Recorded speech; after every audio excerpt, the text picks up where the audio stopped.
Hello and a very warm welcome to the late-breaking F1 podcast presented by Harry Eade, Sam Sage and me, Ben Hocking, back for another standard episode on this Wednesday.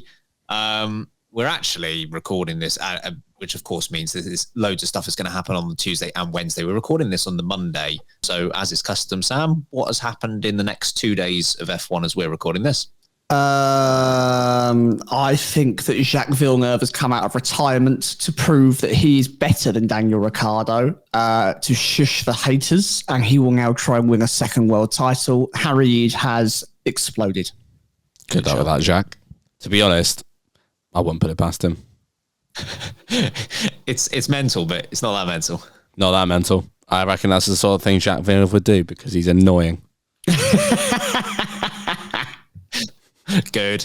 We're not actually talking about Jacques Villeneuve today, but we do have a lot to talk about. We're playing F1 Order Please later on in the show. A free-place grid penalty for Sergio Perez is coming. It's coming his way in Spain. Our thoughts on the reason for that being given out. Yuki Tsunoda has signed a 1-year extension with RB, so our thoughts on him being around for 2025. James Vowles and his comments towards Carlos Sainz. They might be outdated now that he's taken out Alex Albon in the race of Canadian Grand Prix, but we'll at least talk about what he said before the race started. But we are going to start with the news that, of course, dropped on, I think, Thursday after we recorded our preview episode last week, which in most instances would mean we're not acknowledging the news, but this is the FIA introducing regulations for 2026, and it would be very difficult to ignore that. We'll allow it. So I suppose it defines the entire sport that we make our living from. Yeah, I think we kind of have to. So yeah, they came out with a lot of these were rumored and were sort of known anyway, but this is a first full unveiling of the technical regulations to be introduced from 2026 onwards. Some of the key highlights include a revised hybrid power unit that generates a lot more power from its electrical components. The MGU-H has disappeared altogether. The removal of DRS to be replaced by a manual override mode, which will allow trailing cars to use more electrical output at speeds over 290 kilometers per hour. Active aerodynamics, allowing drivers to switch between two configurations at any time. So one configuration would be higher downforce, the other would be lower downforce, but also lower drag. And then lastly, the cars are set to be 30 kilograms lighter than the current generation, and downforce is expected to be about 30% lower, which could mean that this new generation of car is much slower. Obviously, there's a lot to unpack there, Sam. So let's break this one down into sort of those four sections that we spoke about. So we've got power unit, DRS, active aero, and the overall sort of weight and speed of the car. Starting with the power unit, what are your thoughts on this becoming much closer to a 50-50 split? I'm really disappointed. There's a lot of things I think to be excited about with these regulations, or a lot of in the direction that feels like it's positive. But with the power unit side of things, I'm really, really disappointed. And a lot of it is because it feels very much like they've tried to innovate the power unit to essentially attract key manufacturers into the sport further, or to retain further ones such as Ferrari or Mercedes or Renault/Alpine. And of course, it means that Ford, Honda and Audi are going to be fully committed. But essentially, they've removed the MGU-H. The battery power is now essentially 50%. And I just don't think this heavy hybrid model that we're running in Formula One is working. I don't think it's working.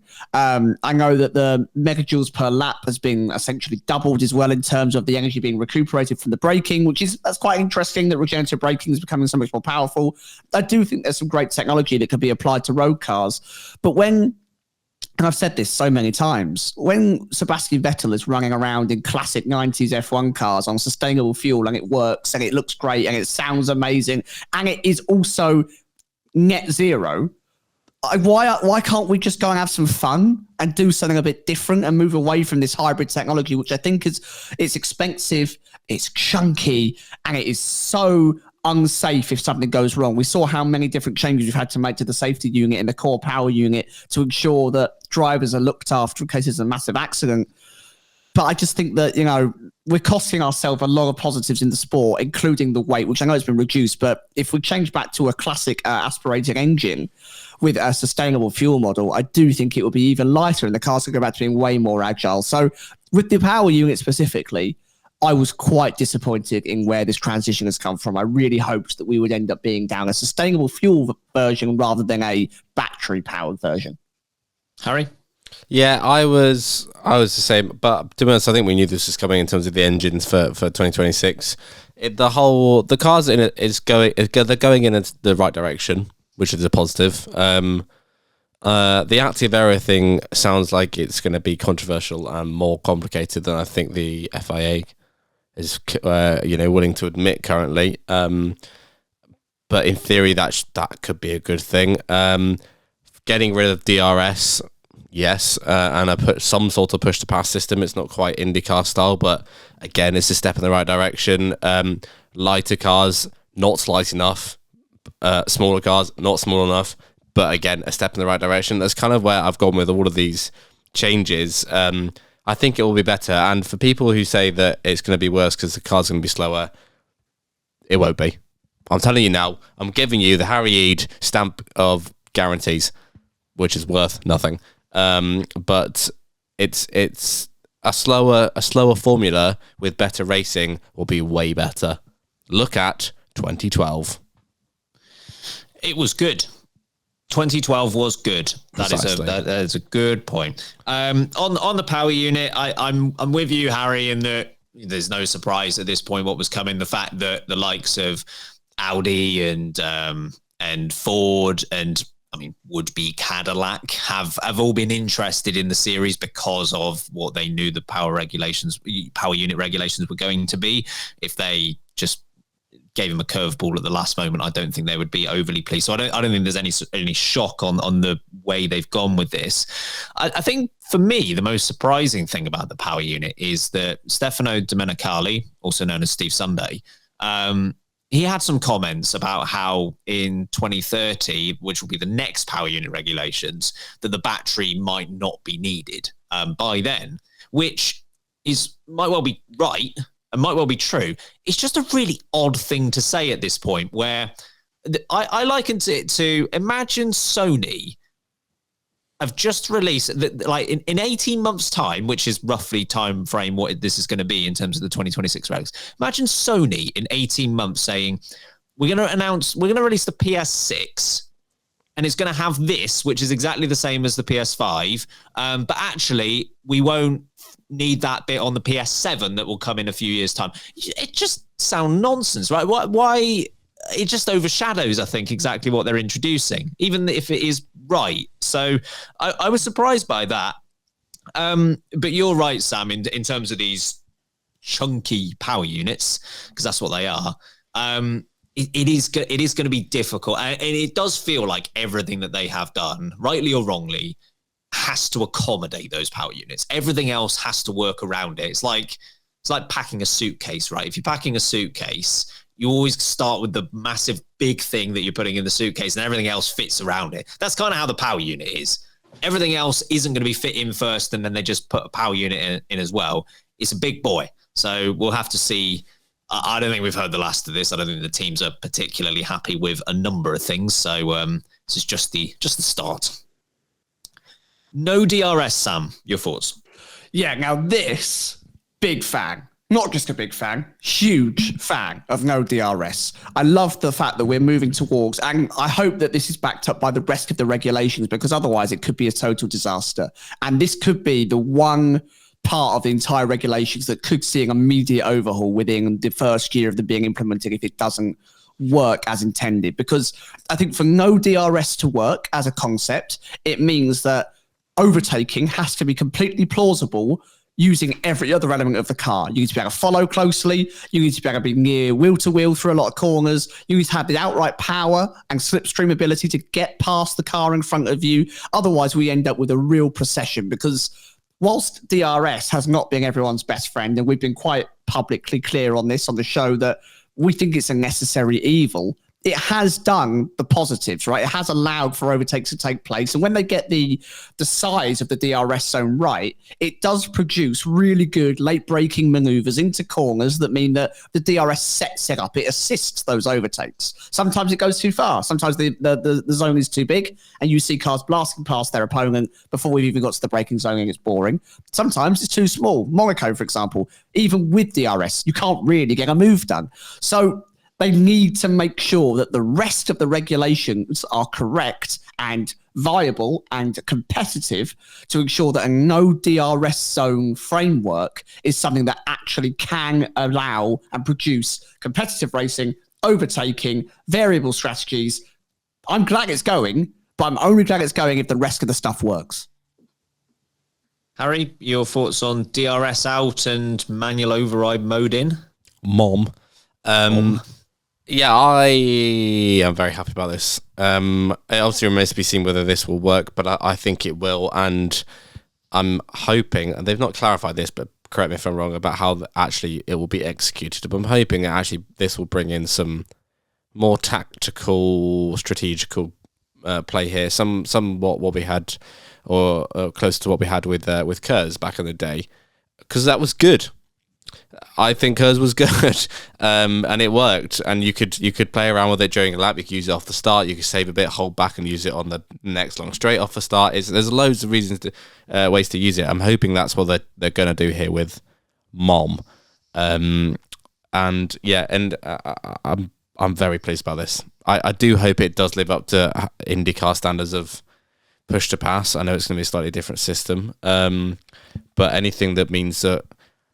DRS, yes, when it works, it does work. But the problem is you limit overtaking, or even drivers thinking about overtaking to a certain part of the racetrack, and it really dulls or nullifies any sort of creativity when it comes to lining up an overtake. For the most part, it does still happen in other places. Remember Alonso's move on Hamilton at Bahrain last year and how we went mental over it. Yeah. Because it was completely unexpected in a corner that has no bearing on DRS. Precisely. That's exactly my point. I think that's been the main gripe with DRS is that even if an overtake, I mean, that's just Alonso being Alonso, being a Chad in Bahrain, but I think for the most part, drivers just wait. If they're that close behind a car, they'll just wait for the DRS zone to come up because it's the easier, risk-free option. And I think that's probably the main problem with it for me. So I'm glad it's going, and I'm hopeful that this new system is good. It's time for Skeptical Ben. Skeptical Ben. He's back. Skeptical Ben's here because it's similar to what you've both really said, but getting rid of DRS is only as good as what's replacing it, and I haven't seen enough detail on manual override mode yet to make me fully convinced that this is going to be better. I've always disliked the artificial nature of DRS, but if you are going to replace something as artificial as DRS with something equally artificial and doesn't include strategy, and we don't know yet, then arguably you haven't really moved forward or backwards. Now, based on a few comments I've seen, and I think there was an interview with, guessing it would have been Nicholas Tabassis, but I'm not 100% sure. It sounds like at the moment the idea would be if you are within a certain amount of time of the car ahead at the beginning of a lap, you then get that deployment throughout the next lap, but potentially there is some strategic element as to where on that lap you get to use it. That's completely unconfirmed. That's just me trying to read between the lines of what's said here. If that's the case, I think that's all right. I think that's better than what we've got at the moment. But equally, I still want them to go further than that. I would like to see every single driver, exactly the same as IndyCar. Every driver has a certain number of seconds they can use this for. They can use it wherever they want, whenever they want, however they think it's going to benefit their race, because we want these drivers to be thinking all the time, and we want driver ability, which includes using their head as much as their hands and feet. We want that to matter in F1. I think that's the way you get there. I've been burned by the FIA too many times. I'll wait until we've got a few more details.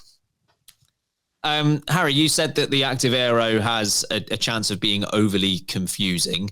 I believe Aston Martin team principal Mike Crack agreed with you. I think he had some comments where, he was a little bit worried that it might be difficult to keep up with. Again, it looks like it would be, you have two modes. You have an X mode and a Z mode, which, sure.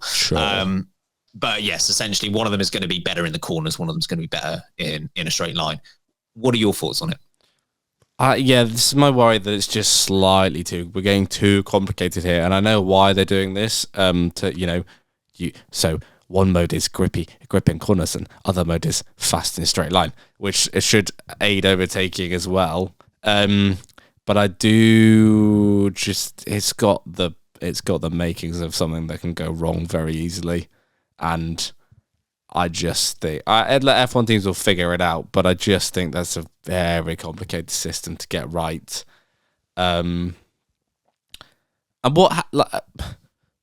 again, forgive me if I'm missing something here. What happens if you leave it in fast mode and you go into corner? You're slow, but you spin off, have accident. I think it's just I don't think the difference would be that dramatic. In the same, for example, DRS. If you left a DRS open, it's not like that. I think it's not that extreme, but you never know. Anyway, well, I guess remains to be seen. For me, this one is just a bit. It just seems a bit too. We're getting a bit too complicated here. It doesn't. I don't think we need this necessarily. I'll like I say, I'll wait for proof is in the pudding, and I'll wait for the pudding to be served. But to make a full judgment, but I just don't feel like for a casual fan, who the hell is going to care about X and Z mode? Yeah, quite frankly, I don't, and I'm more than a casual fan. Can we call it super fast mode and super turny mode? Would work better, but again, do we need to? Super turny mode.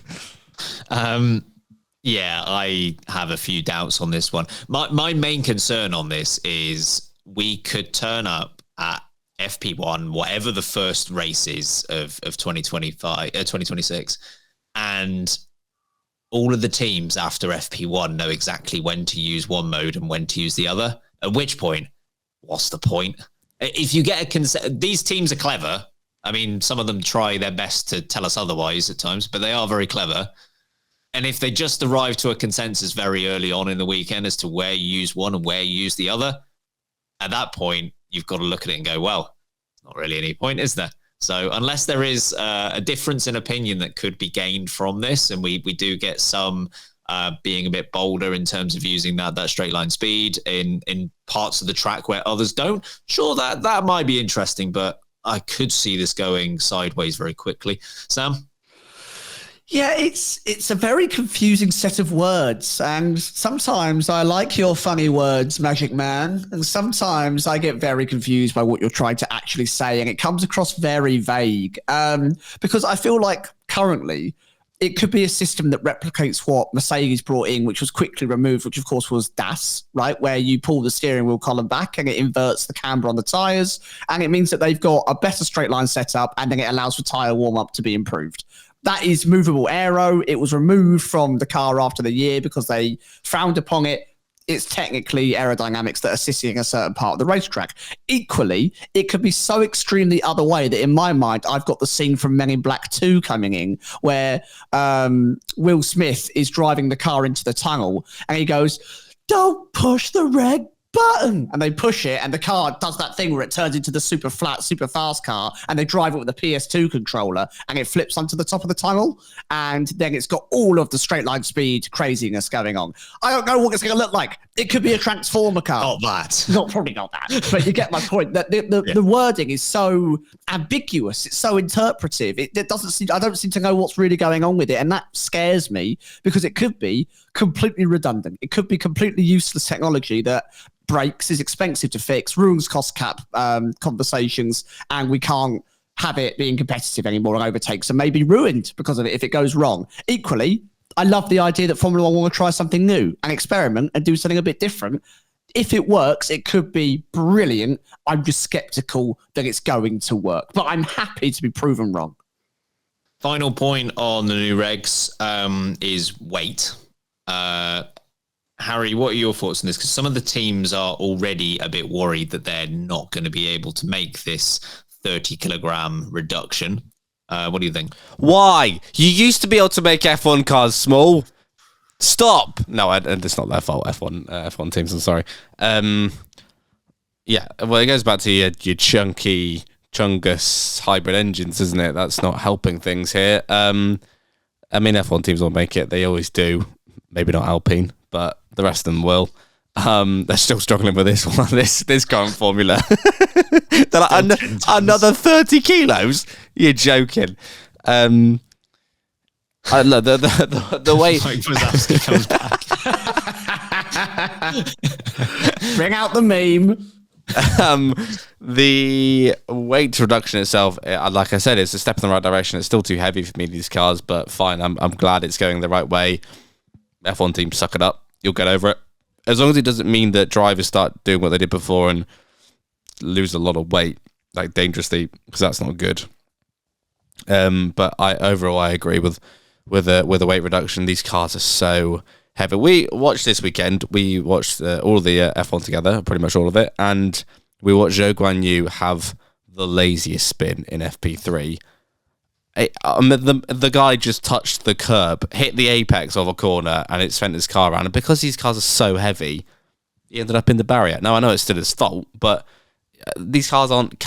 you can't catch these cars anymore. You rarely see a save, unless your name's Fernando Alonso, probably. You rarely see a save in these cars because they just as soon as they get unsettled, you're having a spin or a crash. And that's just rubbish. They look pathetic, and I hate that. So... a lighter car, definitely. I just hope F1 teams can actually do it. Yeah, I can appreciate the challenge here, because so we might be 30 kilograms less than what we've got at the moment, but at the same time, they are still heavier than what we had in 2021. So if you look at 2021 versus what will be in 2026, 2021, the maximum was 752. In 2026, the max will be 768. So they've actually gone up by 16 kilograms versus what we had in 2021. But crucially, and it comes back to the power unit again, the power unit was only responsible for 145 kilograms of that. And that's still the case now in these current regs. That will probably, estimates at the moment are that will go up to 185 as a result of everything else that needs to happen with this, reclaiming the energy. So suddenly you're gonna have to drop 30. You're gonna have to drop 30 kilograms, but at the same time, you're going to be given a power unit that's 40 kilograms heavier than what you've currently got. So actually, you need to find 70 kilograms, not 30, that's about 10% of these current cars. That's a lot. I genuinely we might have 4-year-olds in the cars if it reduces the weight that much at this point. And Ian, you're up. Ian might be world champion in 2026. So she's a good girl. I can appreciate the concern. Any closing thoughts on the reg, Sam? Yeah, more. I don't think it's enough. I don't think all of the size and weight about these cars is enough. You brought up the point exactly that I wanted to make, that the 2021 cars or 2019 cars, whatever it was, were still lighter than this. It's definitely possible to do. I don't see it as an excuse. You are some of the most intelligent people in the world of automotive works. Make it happen. The FIA haven't made up these and just chucked some numbers in the air. There's science behind it. There's research behind it. It's possible. They wouldn't be making impossible regulations. I know the FIA do some silly things. I don't think they're that silly. On the sizes of the cars as well, barely anything, right? The width has been reduced from 2,000 millimeters to 1,900 millimeters. 10 centimeters is nothing in a car this big. The wheelbase drops from 3,600 to 3,400. 20 centimeters again, absolutely nothing in cars like this. It's barely the length of a bloody school ruler in difference in these cars. We want them much smaller, much lighter, much more agile. I'm glad they're getting more drag and they're going to be tougher to drive. But have it so, we watched F4 at the weekend at Thruxton, and they're going 3-4 wide through corners. They're kind of all over the shop. You can could take different lines. It's exciting and different. You saw how good the Junior Formula's Monaco Grand Prix was because the cars are smaller and more agile and lighter. I don't think this goes far enough at all. This is the one bit that I'm really, really frustrated about. I wanted much lighter, much smaller, much more difficult to drive cars. And I don't think we're getting it. And they're already moaning about it. They're already complaining, which I'm disappointed in. So was a bit gutted by a few parts of these regulations, this bit being the major part. Long old chat on regs. Hope you enjoyed it, everyone. If you didn't, our bad. Won't talk about it again. Oh, bad. Hitting a miss. Exactly. We'll take our first break at this point in the episode. On the other side, we're chatting about Williams and Carlos Sainz. So James Vowles had some comments on their driver lineup, Williams driver lineup for 2025 in the lead up to the Canadian Grand Prix. Of course, Alex Albon is already confirmed at the team, but on the other side of the garage, no confirmation on Logan Sargent's seat. So there is one available. He was very complimentary towards Carlos Sainz, and those rumors have been increasing over the last few weeks. And James Vowles even came out and said this, and I'm not paraphrasing this word for word, the number one target is Carlos. Are you surprised at how open he is about this, Sam? No. It is an unusual tactic for a driver, unless you're for a team rather, unless you're Toto Wolff, who decides to declare that Max Verstappen is the one and only thing they've ever wanted right now. But James Vowles has almost made it his MO. It's almost his brand to be this upfront, honest, well-explained individual. You see it with their race breakdowns. You see it with how they talk about the dynamics at the team and the position they find themselves. Since day one, James Vowles has been in that team. He has been so open and honest with the fans of the team. I imagine behind closed doors with the likes of stakeholders. He's brought some great staff members. And the investors are coming in, right? They've got more sponsors than they've had for a long time. So it's something he's doing is working. And I believe this frank honesty about the situation is part of it. Now, we're not stupid. I know we like to come across as it sometimes, but it's very clear that Logan Sargent hasn't been doing the job I think that even Williams were expecting. As we've said, Ben, you've been very adamant on this, that they weren't hiring Logan Sargent for his ability right now. They were hoping that he was going to mature and develop into something faster. Let's face it. I think even they're fully aware that isn't happening. That boat has sailed. So they've come out and publicly said, it's an ambitious reach and we're building something. Carlos Sainz is the guy we want. There's a home here for you. You'd be welcome. We've got plans to move forward and we're willing to work with you and Alex to make a really, really strong team. And Alex Albon has come out and said as well, I believe, that he'd quite happily take Carlos Sainz as a teammate and he feel there'd be a good dynamic there. So I respect it. I really enjoy this approach. I think it's very different for an F1 team. We'll see if Carlos bites, because I think Sainz and Albon in a progressive Williams could be a very tasty little lineup. What do you think? Are you surprised at how open James Vowles is being about Sainz being the number one target? I don't think I'm surprised by it. I respect it. He's not being about the bush here. James Vowles knows what he wants. He's going after it. And that being Carlos Sainz. It sounds to me like it's some. I think the way that he's going about it sounds like it's actually could be a realistic option here. I'm not sure he'd be shouting about it quite so much if it wasn't. And look, if he's like you say, Sam, if he ends up signing what is he promising these people? Because he's secured Albon for a few years, and if he ends up securing Carlos Sainz, like you said, Sam, that is a tasty lineup. A Sainz Albon lineup. It's pretty damn good. Based on what? Should we get James Vowles as our hype man? Yeah, healthy relationship. The guy's just promising a healthy, safe space. I look fair. I mean, fair. And if he does, then that's some excellent work. And I saw an interview with him on Sky over the weekend. Maybe we were together at that point. I can't remember. And he was saying we've got lots of signings that are going to come out over the next few weeks and months. I'm like, all right, James, go on, my boy. He's got the stove out. He's cooking. Let Vowles cook. So yeah, but this is what he's brought in to do, and it's. I'm glad Williams have had a tough year this year, and he's repeatedly said it's not about 24, 25. It's about 26 onwards for Williams, and he's building those foundations. And if Carlos Sainz is part of those foundations, which at one point you would have said, "Oh, that's never going to happen." Now looking like a more realistic option.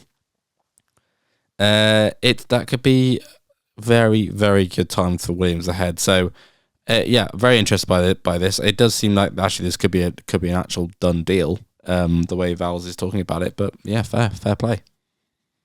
Yeah, I'm not surprised. Same reasons as you've given, and I love it. I think it is a great approach to take. You're right. It's so odd as well because whenever it comes to drivers or team members talking about potential moves of drivers, so often it is we're assessing our options and talks are ongoing. So yeah, you're basically doing the classic politician thing of saying something by saying nothing. But that's not what James Vowles is doing here. He's very open in saying that the number one target is Carlos Sainz. I think Vowles has basically assessed this situation and gone, right, Red Bull is no longer in the picture. They have confirmed their lineup for next year. Mercedes have shown no interest in Carlos Sainz whatsoever. Still find it a little bit weird that they haven't, but they've put no interest towards him at all. Have you thought about it, Mercedes? Do you know he exists? I went Max. So I think that he's determined that those two options aren't going to happen. And actually, if you think of any other contenders, it's probably them or Sauber/Audi at this point.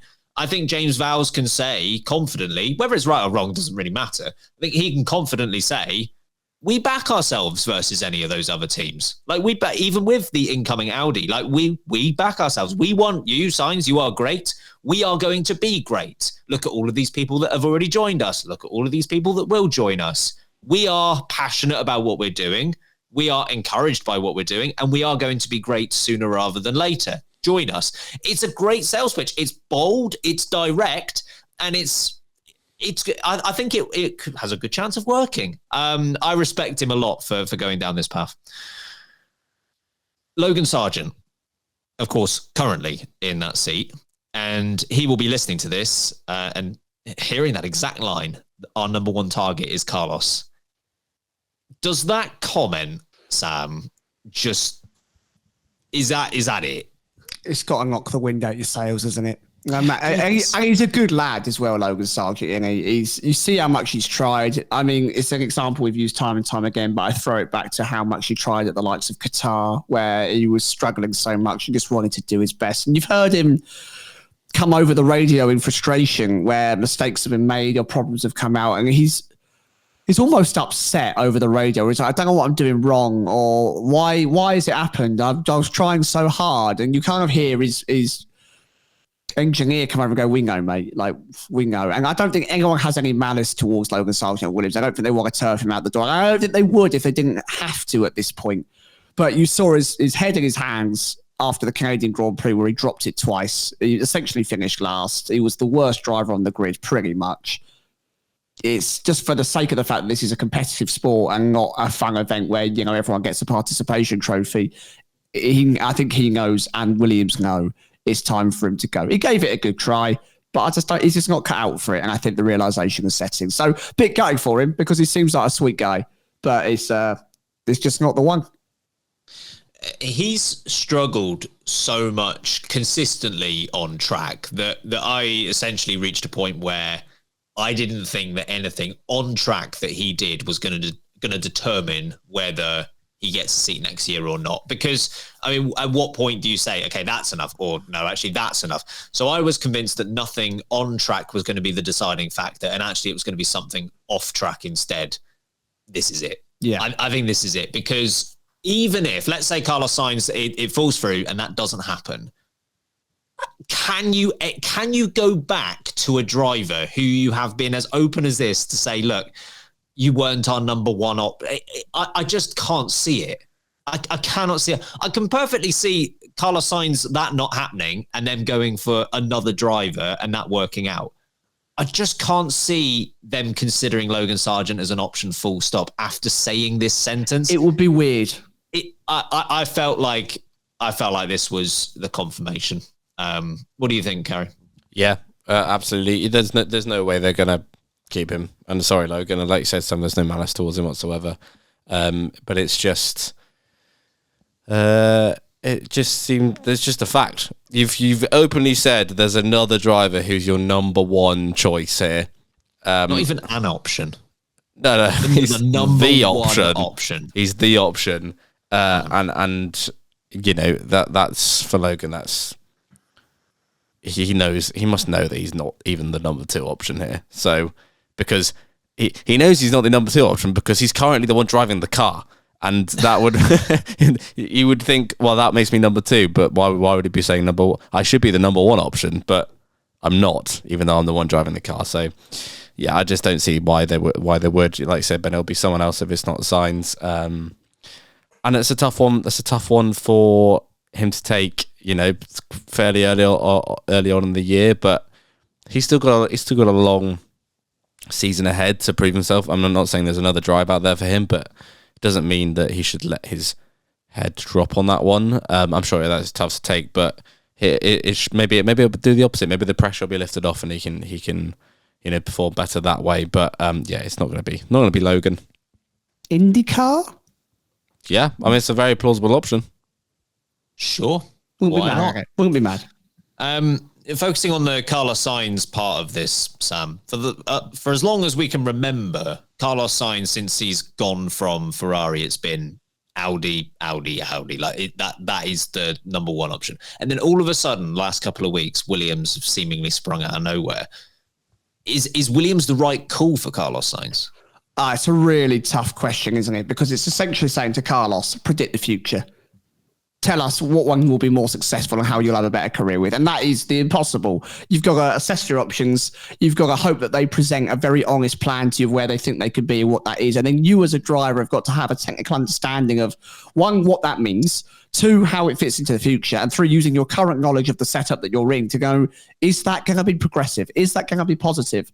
I think it depends on two different directions that Carlos Sainz might want to go in. With Audi, it's an all or nothing situation. He joins Audi and they are either a midfield to back marker team and the risk doesn't pay off, and you know it's going to take too many years for them to progress to the front again. By that point, maybe he's moved out of the sport, or he joins Audi and they get it right in the first 2 years and he's a multiple race winner, because I think Sainz would beat Hulkenberg in their current form at their current point in their career to a championship if the car was available. And I think it's literally a flip of a coin. If they get it right and he's in the right place at the right time, you've got a Jenson Button at Brawn. You've got a Lewis Hamilton moving to Mercedes within a year or so, and you've got a championship fight. With Williams, on the other hand, it's a very much, you know what you're getting yourself into. It's much more a known quantity, and it's whether you want to take the risk of going, they're trying to move forward slowly, they're trying to be progressive, they're trying to build something here. Am I willing to give 5 years, 6 years of my career to possibly be a race winner with this team? Because that's what you're going to have to do with Williams. You know you're going to have to commit to the long term and hope that the progression is steady, but also tangible and something that you can actually see happening on track. And it's not just a 10th here, a 10th there. They need to start making up positions in the championship on a regular basis. So I think Williams is a safe option. It's a sound option. It keeps him on the F1 grid. And I think he's more than competent enough to hold on to that seat for as long as he would want it, unless they have some kind of major fallout. It's just whether he wants success overnight or he wants to hope that success comes to him in time. I think it's a difficult choice. Harry, Eadstradamus, as we like to call him. What's the right call? Sure. That completely took me off guard. I've called you that so many times. Why would it? Yeah, sure. Such a common nickname for me. What's the right call? I think the Williams move could be a good move for Sainz. The problem with Audi is it's such an unknown. I know Williams is not necessarily it's not a proven quantity in that regard, but Audi is completely unknown as to what we think we know what they can do in terms of motorsport and racing in general, but in terms of Formula One, they are an unknown quantity. Wouldn't be the first time that a big name came in and didn't work out. Hello, Toyota. How are you? It's exactly it can happen. Exactly. I mean, hello, Honda engines when you came in 2015. So that's the risk, and I can see it could pay off. It could really pay off for Sainz if he did go there. But there's a risk that that's the end of his career, and it ends at Audi, and it's a disaster. So I'm not saying he's going for the safer option here because it's Williams, but it does feel like at least he's got something to back it up with a little bit. They've got I know that they've got a lot of work to update their facilities and things like that, but they've got the heritage, they've got the knowledge. James Vowles is building something here. I think it could be a good move, but it's a tough one. Apparently Mercedes aren't interested. Red Bull clearly aren't. They've signed Perez. Going to a Mercedes, does it actually make that much sense for Sainz where he is in his career? This is like the last roll, not roll of the dice, but kind of last chance saloon here to make something big, given his current circumstances. And Williams or an Audi are the options, and I think potentially Williams is the better of the two, but it's very difficult to tell. So I don't think it's a bad move, but I think it's hard for him to know. It is a huge move. It's a huge move for Carlos Sainz, and it really needs to work out for him. And I mean, evidence of it, I'm not saying this is exactly what could or will happen, but I feel like someone like Daniel Ricciardo is evidence of how important these moves can be. Because Daniel Ricciardo, to be fair, age-wise and success-wise, pretty similar to Carlos Sainz right now when he made the move to Renault and then McLaren. And he's still trying to recover from that now. And let's face it, might not. So it is a massive move for Carlos Sainz. And it's incredibly difficult because the current pace just doesn't matter. Sauber might be a little bit slower than Williams at the moment. It matters. It does not matter in the slightest because he's not basing this decision on where they are now. And frankly, he's not really basing the decision on where they'll be next year. He might have a really bad 2025 through not his own doing. It's just whatever car he turns up in 2025 might not be as good as what the Ferrari is right now. He's going to expect that. He's only making this decision based on where that will be in 2026. And he doesn't, as far as I'm aware, own a crystal ball. He probably does now, I've said that, but he can't tell the future. So he's got to be really, I feel like him and his team need to be really up in the details of both Williams and Sauber, what their plans are. Exactly what are you doing? It might work, it might not work, but you need to know exactly, what's the structure going to be for the next few years? What are you planning to do with this? Whether it's wind tunnel or whatever it might be. I feel like you really need to get into the minutiae of exactly what both of these teams are going to do to be able to make a decision, because they both come with their own risk. They both could work as well. We don't know, but the more information you can get out of these teams, the better informed you can be to make that call. Let's take our second break at this point in the episode. We're going to be talking about Yuki Tsunoda right after this. Okay, welcome back, everyone. Yuki Tsunoda has signed a 1-year extension with RB, also known as Minardi. Although perhaps more accurately, the team activated a 1-year extension on his current deal. Do you think this is good for both, Sam? Quite frustrated by this whole situation. If I've not made that clear in previous episodes, I just don't get it. I don't get it. Yuki's been great this season. It's his best season in the sport so far. And he should be a wanted driver, I think. I think there's enough seats out there that, why is maybe it is and we don't know it, but why is his name not in the ring for the Williams seat or the Audi seat or this other Alpine seat that's now become available? I think he needs to do what Pierre Gasly did and free himself of this Red Bull family, because I think it's become abundantly clear that Red Bull, no matter how good Yuki Tsunoda proves himself to be, will not move him into the top team. They won't give him that top seat. So other than the fact he's currently a Formula One driver, which sure is nothing to be sniffed at, and a lot of people would love to be one, what is he gaining at staying at this team, at RB? What does he get to do? He's never going to win races. He's never going to be a top-tier competitor. He's never going to emulate what the likes of Norris or Russell or Leclerc or Sainz was able to do right now, because the team isn't fit for it. And so with Tsunoda, I think his career stagnates. I think his career falls apart a little bit because he's missing out on seats that are now available that other people will pick up for multi-year deals. And with Red Bull, what do you get out of this? What's the positive for them? Stability, yes. But why do you need stability in a sister team whose objective isn't to win the championship? Why are you not experimenting? Why are you not taking risk within this team? Why are you not promoting someone like Hajar from F2? Or someone like that who can maybe sit there and go, we don't know if he's going to be any good, but that's the point of this team, is to experiment and see actually can he find his feet. Why is Lawson not the first person in the door to be given a drive for next season to go, we think he's got something. He showed off brilliant talent when he came in for a few races last season. So we're giving him a whole year in the seat now because that's the point of this drive, to develop a young driver. And what are they waiting for 25 to come along? It will make total sense to give a young driver 2025 to develop, to go, they're the right driver for 26. Let's give them a 2-year DNL to make sure that they can develop with the new regulations. I just, for the minute positives that this brings, I don't understand what you're actually gaining other than just stability. Maybe the deal with Honda, which is going away very, very soon. So even that tie's gone. It doesn't sit right with me. I don't like it. I just think it's a bit of a waste. What do you think, Harry? Sam thinks it's a bad call for team and Tsunoda. Do you agree with that? I'm not sure about the team. I don't think it's from a team point of view. Yeah, what we said it before. What are RB there for now? Are they a junior team anymore, or are they just a team? Don't know. Because this call again, and we'll see what they do with the second seat. If they make that a Ricciardo seat, then yeah, quite frankly, what is the point of them being called a junior Red Bull team anymore? From Tsunoda's side, I don't think this is a bad thing at all. I mean, it keeps his drive, but also I think this just keeps him in the game for the Honda Aston Martin deal incoming in 26. Now, I'm not saying that any seat's going to come available, but I think just keeping himself on the grid until that potentially comes around, because I do just get the feeling that could be a deal that's incoming here,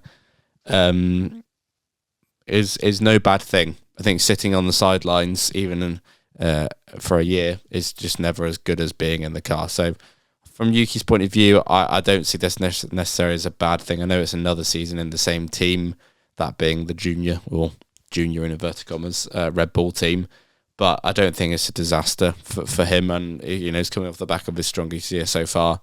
If he can't stay there forever, but I do kind of get the impression maybe this is just a holding station for him right now. So from his point of view, I don't think it's a disaster. From RB's, yeah, what's the point? A bit of stability, yeah, I get that, but yeah, it's about clarifying or confirming what they're actually on the grid to do. I love it when this happens because we've got 3 completely different takes on this. Excellent. Where Sam thinks it's a bad move for both parties. Harry thinks it's an all right move for Tsunoda, but not the team. I think it's an all right move for the team, but not for Tsunoda. Interesting. So from the team's perspective, by the way, I don't think it's like an amazing move for the team, but equally, I'm not sure. Again, this goes back to my skepticism. I'm not sure how ironclad that second year is for Perez. And I think that they wouldn't mind just having another solid driver who is at least a known commodity, that if he needed to step in for half a season, I think he could do the job. I don't think Red Bull are sold on him, but equally, I don't think they want to be in a position where they have nowhere to turn if they really wanted to go in a different direction. So I think for the team, it's fine. I then think I'm concerned for Tsunoda because I think at the moment he's got a perfect storm of his stock is arguably higher now than it's ever been before. And we don't know what's going to happen. It might be the highest it will be until next season, depending on what his form does. His stock is really high at the moment, and the market is very open this year. There's no guarantee that this time next year, both of those things are going to be true again. And I feel like Tsunoda, there could have been the opportunity to leverage that, whether it is, I appreciate the point on Aston Martin not being available now. Maybe it is in a year's time. It is a bit of a gamble. There are other seats available now that arguably maybe he could have taken. And I'm not basing this on anything other than my judgment. There's been nothing out here that said this. But again, it does sound like the team has activated the extension on this. I'm not certain how that's played out. I wouldn't be surprised if Yuki Tsunoda was having a look around at other teams and RB have just wanted to lock him up and make sure that all of that was put to a stop. Because I think there would be some interest from some other teams in Tsunoda right now. And of course, Tsunoda's come out and said, I'm glad to be part of this project for another year. He would say that regardless of whether everything was all good behind the scenes or not all good behind the scenes. So I am unconvinced it's a good move for Tsunoda. But for the team, for the team, it's all about what they do with the second seat. Because if they bring back Tsunoda and Ricciardo next year, I'm not for that, because I think that's silly. But if they then use that second seat to either put Lawson back in or bring in a Hadjar, then I can understand it. I think that's fair. Staying in the Red Bull family, Sergio Perez. So we didn't talk about this one in the race review. It came out a bit afterwards. So Perez has been given a 3-place grid penalty for the Spanish Grand Prix. And this concerns him driving back to the pits in an unsafe condition after he crashed his rear wing into the wall. And Red Bull specifically requested on this that he drive back to the pits to avoid a safety car. Verstappen, of course, is leading the Grand Prix at that time. That was judged to be in line with precedents, a 3-place grid penalty for Perez at the next Grand Prix. Harry, do you think this is a fair penalty? Yeah, it's a fair penalty. I don't like that.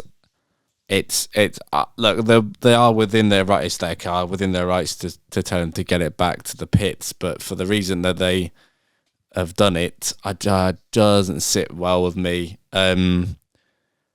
Because it's not this, but it's trying to fix the race, isn't it? You're trying to fix the outcome of a race, by telling your driver to do something. And now, please, I'd like to clarify. I don't mean they fixed the race here, because they didn't. We're not. No, oh no! It's not Flavio Briatore Renault 2008. Someone clip it. No, they didn't do that. But it just kind of sits kind of uneasy with me.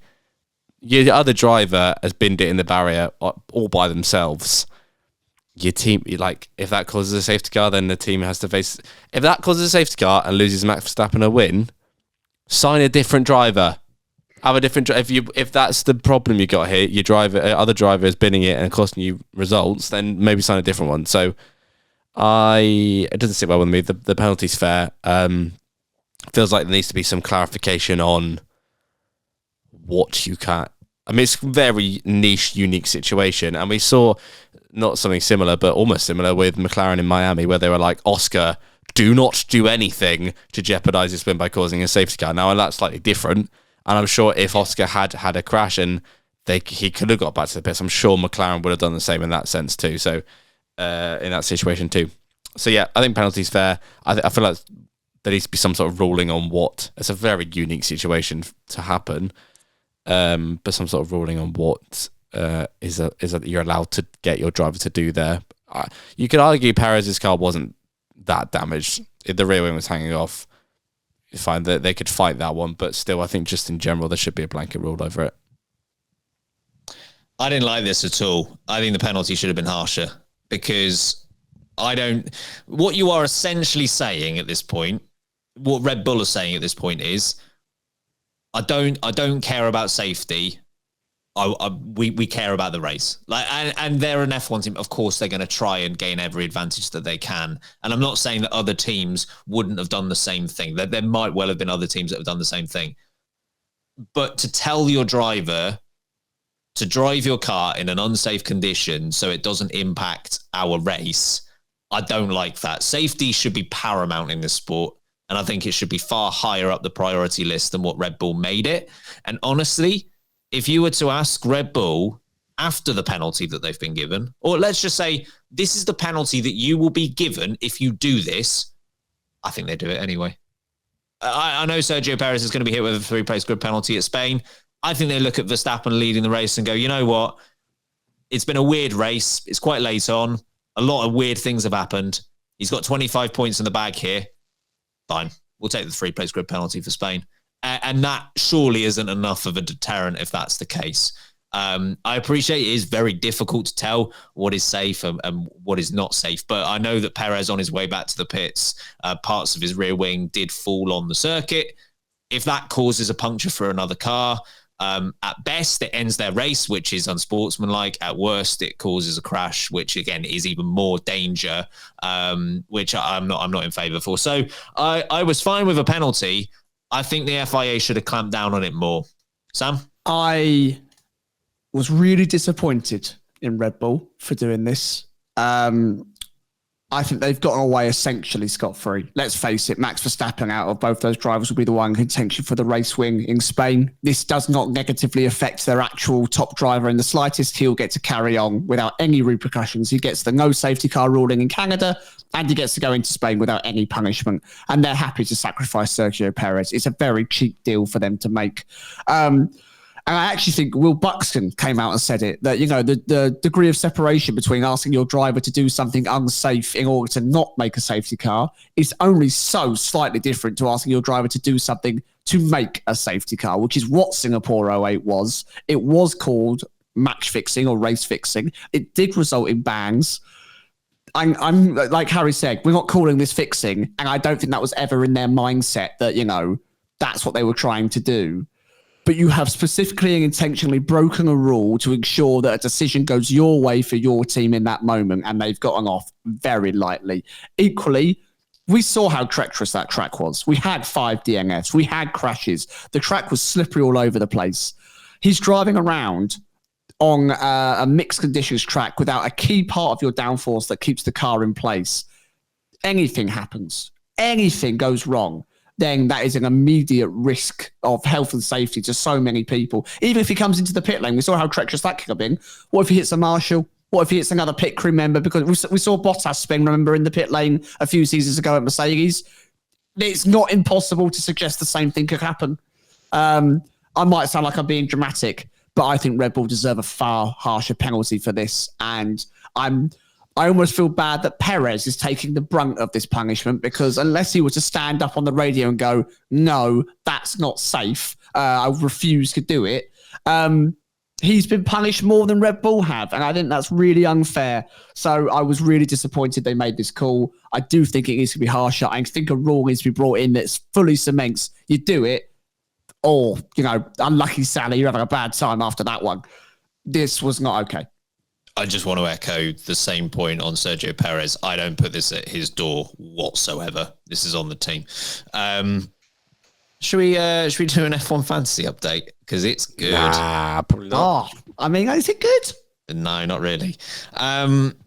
So we'll start at the top, which is, the top of our league, I guess. Sam, you are 228th.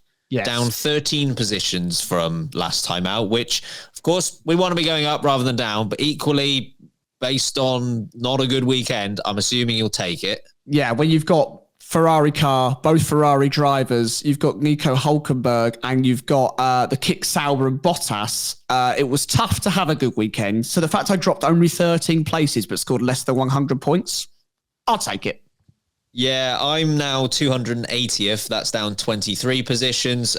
Similarly, live to fight another day. It's fine. Kirsty's had a stinker. Oh no. Down 88 positions to 485th. Still top half. Still top half. Still doing perfectly fine. Harry, going into this race, you were 1,321st. Things can only get better. No, you're wrong. Again. You've gone down 17 positions. You're now 1,338th. Oh, no. Harry, would you like to know how many people there are in the league? I know the answers for this, but go on then. 1,410. Yep. What's confused me is I actually think Harry had the best team out of the four of us this weekend, and I don't understand how he scored the least points. Why has that happened? I had Max Verstappen, Fernando Alonso, Esteban Ocon, and Daniel Ricciardo, and Aston Martin as one of my teams, and I've gone backwards. That is impressive. Unless you scored well, but literally everyone behind you just scored better. I think that's probably what's happened. Anyway, you went backwards. Yeah. Interesting.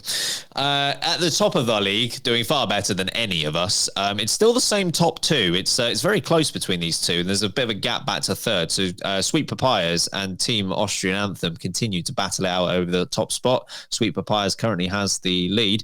But a new third place, Sergeant for the win, has joined the podium. Doing well in something, I suppose. Well done. And top scorers for the week. So in first place, we had Chockies, Wockies, Doodas. Great name. Great name. Second place was Sitting on the Pole. And then third place, Hamilton's. Good. I mean, he did. Yes. If you haven't joined, it's still not too late. You can also beat Harry. There are 1,410 teams in the league. We'd love to have you with us as well. We'll take our final break at this point in the episode. On the other side, it's F1 order, please. Prepare for the Burko banger. Okay, here we are, everyone. Welcome back, because it's time for F1 order, please. Whether it's a can of Coca-Cola or a lump of cheese, or we're ordering drivers by the size of their knees, this game is full of facts, just you wait and see. This is Formula One. Order, please. Banger. 6 questions. Sam versus Harry. They'll take it in turns to give one of these a go. There are 4 answers to the question that go in a particular order. If they're able to get it right, they score a point, and John Burko praises them, because of course he does. But if they get it wrong, there is a choice for the other player, because they can try and steal it by ordering it correctly. And if they get that right, they get a point. But if they also get it wrong in a different way, they lose a point.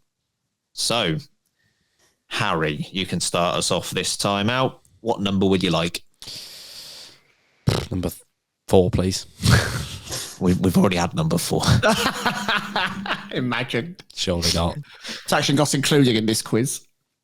Okay, I'm going to give you 4 drivers here, and I want you to order them based on the number of podiums they had consecutively to start a season. Okay.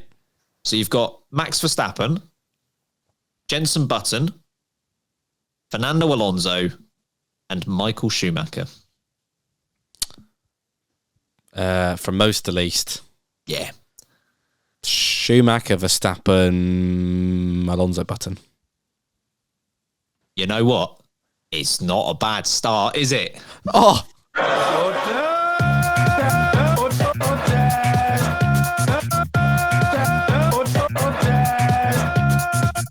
Goodness me. Very good indeed. Bravo. Yeah, Michael Schumacher has the most podiums to start a season, because he once got them all. 2002. So Started and ended. Yep, exactly. 17 consecutive podiums that year. Verstappen had 14 consecutive to start last year, before Singapore didn't go his way. Then it's Alonso. He had 9 podiums to start the 2006 season. That streak was broken by Harry. I don't know. Who? USA Grand Prix. Ah. And then Button had 7 to start the 2009 season, until the British Grand Prix, because he cannot score podiums there. No. So, Harry, you have a 1-0 lead. Over to you, Sam. Number 2, please, Ben. Number 2. I'm going to give you 4 circuits. Charles Leclerc's got a podium at all of these, but I want you to order them based on when he first had a podium at these circuits. Pooh. Okay. Canada. Mm-hmm. The Netherlands. Mm-hmm. Russia. Mm-hmm. And Baku. First, original. Earliest. Thank you. English language. Earliest to most recent. I'm going to go with Baku, Russia. What are the other 2? Canada and what? Netherlands was the other one. Netherlands, Canada. No. Harry, do you want to go? No. Fair play. So the first podium was Canada. So he got a podium at Canada in 2019 in his first year at Ferrari. Then it was Russia. He also had a podium in 2019 in Russia, but it came later in the season.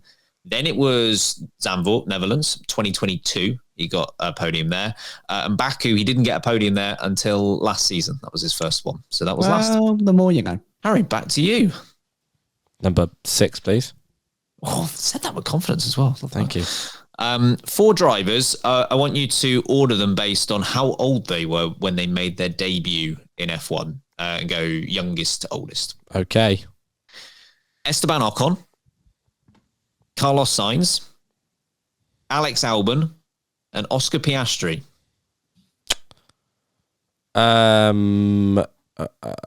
Piastri was the youngest. I've forgotten them. Esteban Ocon. Sainz and Albon. So Piastri was the youngest. No. Yes. No. Yes. Carlos Sainz was the youngest. Then it's Piastri. Then it's Albon. Then Ocon. That's not correct. No. You don't want to know. No. Fair play. Yeah, because that was pretty wrong, Harry. Sorry about that. Oh, is it really, really young? Young? Wrong. Well, you were wrong with the youngest was Esteban Ocon. He was only 19 years old when he debuted for Manor.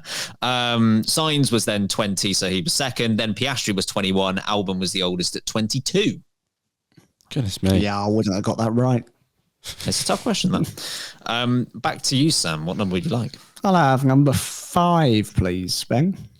Number 5, 4 drivers. They've all raced for McLaren. I just want you to go when they first raced for McLaren. So when they made their debut for McLaren, oldest to newest, or whatever the right earliest to most recent. The latest? Yeah, sure. Sure. So you've got Nigel Mansell, Yeah. Mika Hakkinen, Yeah. Martin Brundle, Mm-hmm. and Andrea De Cesaris. Oh, why did you have to put De Cesaris in there? I'm going to go Mansell, Mansell, De Cesaris, Brundle, Hakkinen. No. Do you want a go, Harry? Like, clarify, is it from the years that they joined, not their age? The year when they joined, yes. Oh, good. Okay. I mean, I glad I did it right, but I still got it wrong. Remind me of the names, please. Mansell, Hakkinen, Brundle, De Cesaris. I'll give it a steal. Oh, all right then. Juicy. The earliest was De Cesaris, then Hakkinen, then Brundle, then Mansell. Love that. Oh, Now I have to dance sadly. sad dancing. Sansing. Yes, that was correct. De Cesaris debut for McLaren in 1981. Then it was Hakkinen in 1993, Brundle in 1994, and then Mansell 1995. Yeah, real curveball there, but you picked 3 consecutive years and then Andrea De Cesaris, who was nowhere near them. Yeah. Yeah, nice. I can't believe that Mansell joined after Hakkinen. He also did about 3 races and then left again. Sodding off. Cheers, Nige.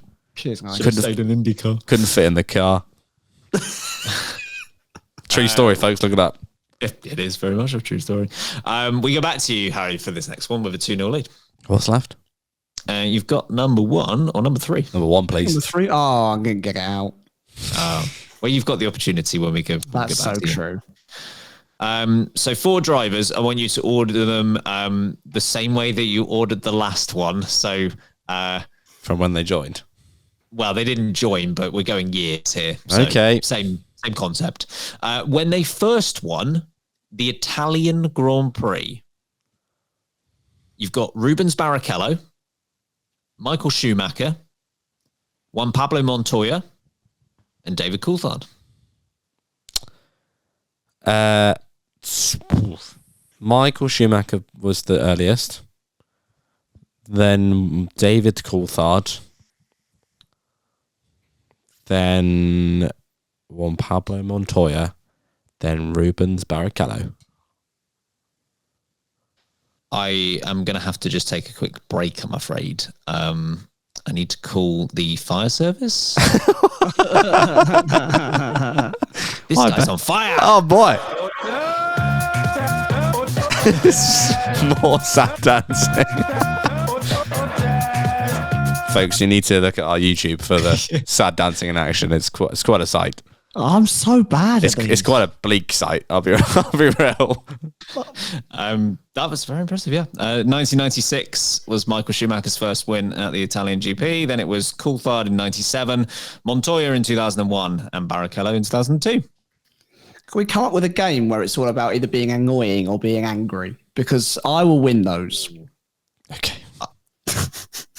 That's called Monopoly, I think. True. I never lose. What number would you like, Sam? I think I'll pick number 3, my lord. 4 drivers here. I want you to list them based on how many points they've scored in their career from most to least. They are 4 current drivers, by the way, and I did write the numbers down for this before the Canadian Grand Prix, but nothing's changed the order of it, even if the numbers I've written down are slightly Thanks for the clarification. So you've got Alex Albon, Pierre Gasly, Kevin Magnussen, and Lance Stroll. Oh, I'm going to get no points today. None. Okay,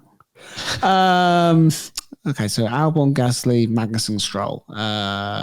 Most points is Gasly, then Stroll, then Albon, then Magnussen. I'm afraid you're wrong, Sam, because you have scored a point today.